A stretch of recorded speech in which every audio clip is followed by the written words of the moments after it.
lai quê hương đang ngời ngời tuổi trẻ hôm nay chung tay xây ngày mới dù lên rừng hay xuống biển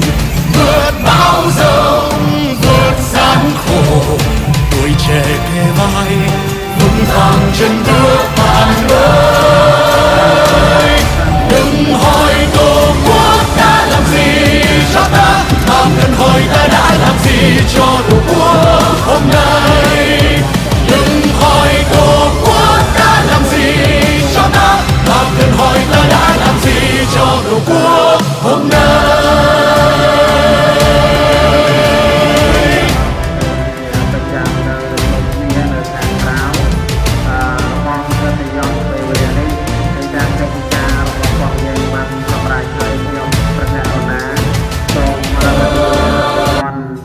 mình cha cóประអង្គដែលបំពេញកិច្ចការរបស់ផងលោកបានសម្រេចក៏សូមប្រតិយានិមន្តចូលមកការមហាសាល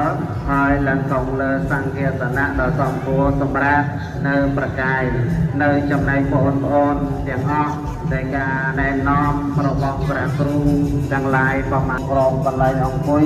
ឲ្យមានឲ្យនិយាយចូលមកខាងលើបន្តិចបងប្រុសឲ្យមកជួយហើយប្រងមកជួនប្រែជួនខាងអនុក្រមហើយដូចយ៉ាងណាជួនខាងណានេះណាលើ5ជួនแล้วខាងผมនេះแล้วผมก็เอา5ទៅដល់6ហើយបងប្អូននៅខាងក្រោយយើងមើលតាមបងប្អូនខាងមុខបងប្អូនមានវានេះដល់ប្រមាណជួនแล้วហើយបងប្អូនតាមខាងក្រោយនេះយើងចង់ឲ្យយើងដាក់តឡែងឲ្យប្រុសជួខាងក្រោមបន្តពីនោះគឺបងប្អូនរៀនសិលធម៌ហើយបងប្អូនដែលកាន់បកាដាក់ខាងក្រោមនោះបងប្អូនដាក់ខាងក្រោមនោះទាំងអស់ហើយទៅរកកន្លែងអង្គុយឲ្យល្អទាំងអស់គ្នាក៏ដាក់ខាងក្រោមហើយយើងអង្គុយជួអាចច្រើនម៉េច